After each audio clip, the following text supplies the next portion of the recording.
क्या हुआ जब अयोध्या राम मंदिर में नासा के वैज्ञानिकों को मिला कुछ ऐसा जिसे देखकर सभी के रोंगटे खड़े हो गए। यह घटना देखकर आपके भी पैरों तले जमीन खिसक जाएगी, क्योंकि आज विज्ञान भी सनातन के सामने झुकने वाला है। क्योंकि जब कुछ भी नहीं था तब भी सनातन ही था।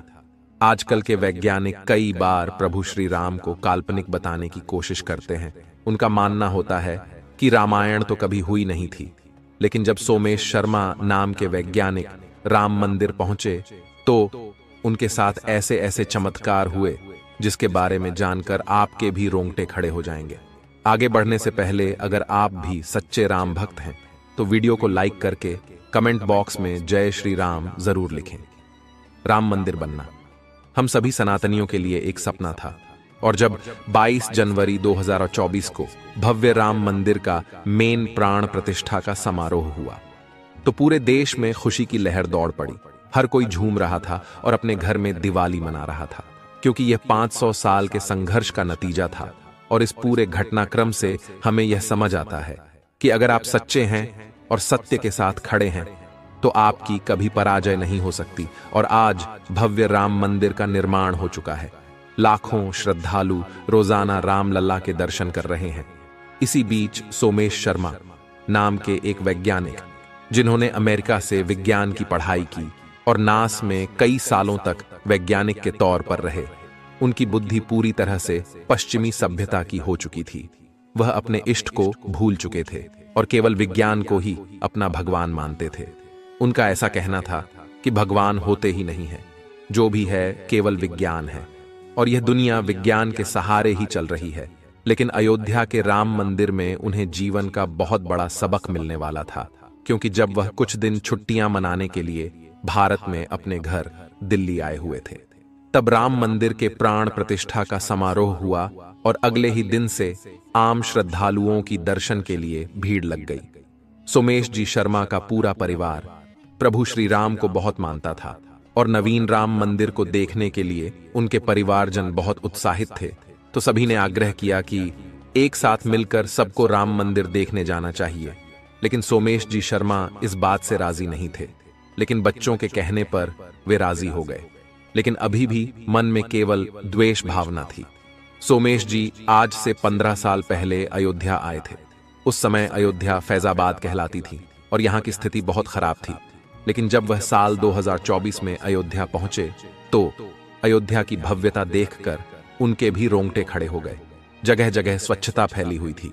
जगह जगह पर भगवान श्री राम और रामायण से संबंधित कलाकृतियां बनी हुई थीं।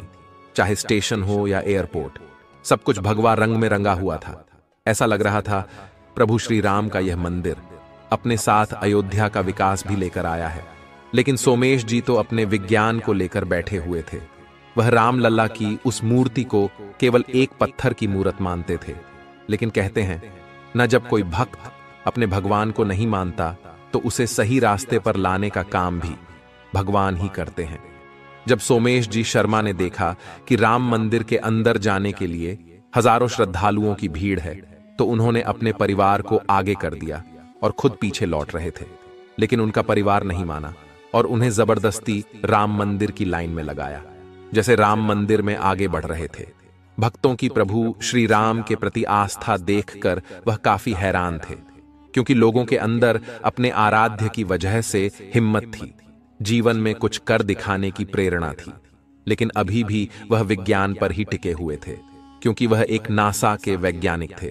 तभी 4 से 5 घंटे लाइन में लगकर वह राम लल्ला के दरबार में पहुंचे। वहां पर उन्होंने अचानक एक बड़ा चमत्कार दिखा। उन्हें दक्षिण द्वार की ओर से एक बंदर आता हुआ दिखाई दिया, जो गुण मंडप से होते हुए सीधा राम लल्ला के चरणों में जाकर बैठ गया।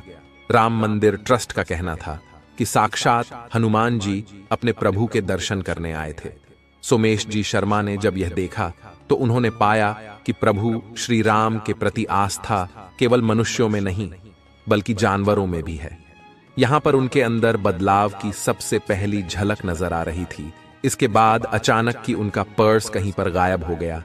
जब वह राम मंदिर से बाहर आए तो अपने परिवार वालों को उन्होंने बताया। उनके परिवार वालों का कहना था कि आप चिंता मत करो, प्रभु श्री राम आपका पर्स जरूर लौटा देंगे। तो सोमेश जी का कहना था कि मेरा पर्स तुम्हारे भगवान के दरबार में चोरी हो गया, इससे बड़ी शर्मिंदगी की बात क्या हो सकती है। लेकिन उनकी एक बेटी ने कहा कि कल मैंने आपके पर्स के अंदर एक छोटी सी हनुमान चालीसा रख दी थी। यकीन मानिए किसी न किसी तरह आपका पर्स पुनः जरूर मिलेगा। आप प्रभु श्री राम पर भरोसा रखिए। फिर सभी लोग इंतजार करने लगे और इधर उधर पर्स को ढूंढने लगे। तभी वहां पर एक और बड़ा चमत्कार हुआ।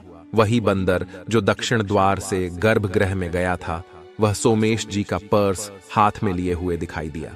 इसके बाद उन्होंने उसे बंदर को एक केला दिया और उसने उनका पर्स लौटा दिया। सभी लोगों इसे प्रभु श्री राम का चमत्कार मान रहे थे। सोमेश जी भी हैरान थे, लेकिन अभी भी विज्ञान उनके ऊपर हावी था। वो इस घटना को केवल एक संयोग की तरह देख रहे थे। लेकिन फिर कुछ ऐसा हुआ जिससे सभी सदमे में चले गए। अचानक उस परिवार की छोटी बच्ची आराध्या कहीं गायब हो गई। उस समय वहां भीड़ का काफी माहौल था, जिस वजह से अचानक वह कहीं गुम हो गई। सभी लोगों से ढूंढ रहे थे, लेकिन उसका कोई पता नहीं लग पा रहा था। कई घंटों तक उसकी खोजबीन जारी रखी। पुलिस को भी उसके बारे में बताया गया, लेकिन सब थक हार चुके थे।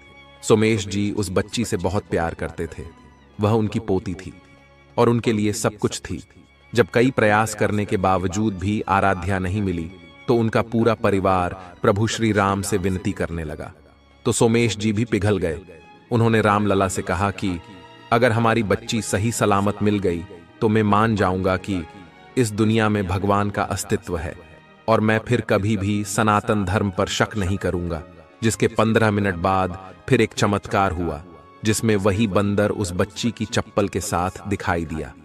सभी लोगों ने देखा कि यह तो आराध्या की चप्पल है, तो सब उस बंदर का पीछा करने लगे। तकरीबन आधा किलोमीटर दूर उसने वह चप्पल एक रेस्टोरेंट के बाहर जाकर छोड़ दी। जब सभी उस रेस्टोरेंट के अंदर गए तो वहां पर उन्हें आराध्या बहुत डरी हुई, सहमी हुई बैठी मिली। लेकिन उसे पाकर सबकी जान में जान आ गई। सोमेश जी को उस बंदर ने आज 3 चमत्कार दिखाए थे। इसके बाद वह भी समझ गए कि यहाँ कोई तो शक्ति है जो इतने बड़े संसार को चला रही है। वे प्रभु श्री राम के चरणों में झुक गए और सदैव सदैव के लिए उन्हीं के बनकर रह गए। अर्थात आज नासा का एक वैज्ञानिक भी प्रभु श्री राम के चमत्कार के सामने अपने घुटने टेक चुका था। अयोध्या के राम मंदिर आना उनके जीवन का सबसे महत्वपूर्ण पल था, क्योंकि यहीं आकर उन्हें अपने धर्म का ज्ञान हुआ और भगवान की प्राप्ति हुई। विज्ञान अपनी जगह सही है, लेकिन धर्म में आस्था रखना, भगवान के प्रति विश्वास रखना भक्त को एक विश्वास देता है, एक हिम्मत देता है, जिसके बल पर वह जीवन में जरूर कुछ बड़ा करता है। जब से प्रभु श्री राम का भव्य मंदिर बनकर तैयार हुआ है, तब से कई चमत्कार अयोध्या में देखने को मिल रहे हैं। स्थानीय लोगों का कहना है कि अब राम युग आ गया है, क्योंकि इस भव्य मंदिर के साथ अयोध्या का रूप रंग भी पूरी तरह से बदल चुका है। लेकिन जब हम सोचते हैं उन कार सेवकों के बारे में जिन्होंने हंसते हंसते अपने सीने पर गोली खा ली, तो हमारी आंखें नम हो जाती है। क्योंकि अगर आज वे इस दृश्य को अपनी आंखों से देखते तो बात कुछ और होती। लेकिन यह जो भव्य राम मंदिर का निर्माण हुआ है, यह उनके ही बलिदान का प्रतीक है। आज हम इसे बनता हुआ देख पाए, यह हमारा सौभाग्य है। लेकिन कितने बलिदानों के बाद इस राम मंदिर का निर्माण हुआ है, इस बात से हम आज भी अनजान हैं। क्योंकि पिछले 500 साल के भीतर कई लोगों ने इसकी रक्षा के लिए अपने प्राणों को त्याग दिया। कई साधु संतों ने प्राणों का बलिदान दिया, तब जाकर आज हमें यह दिन देखने को मिला है। साथ ही साथ अयोध्या में भव्य राम मंदिर बनने के बाद अब तैयारी है काशी और मथुरा की। जब राम मंदिर में प्राण प्रतिष्ठा का समारोह हुआ तो काशी विश्वनाथ में नंदी बाबा ने भी अपना होश खो दिया और रातों रात बैरिकेड तोड़वा दिए, और रात्रि 3 बजे से ही ज्ञानवापी मस्जिद के तहखाना में पूजा पाठ का कार्यक्रम शुरू हो गया। यानी कि अब सनातन धर्म का बिगुल बज चुका है और जल्द मथुरा की बारी भी आने वाली है। भारत में कई मंदिरों को तोड़कर मस्जिदों का निर्माण हुआ और अब हम अपना अधिकार लेकर रहेंगे। अगर आपको भी आज की वीडियो पसंद आई हो तो लाइक जरूर करें। रोजाना ऐसी सत्य चमत्कारी घटना देखने के लिए हमारे चैनल को सब्सक्राइब करके बेल आइकन को प्रेस कर ले। अभी के लिए आप सभी दर्शकों को हर हर महादेव।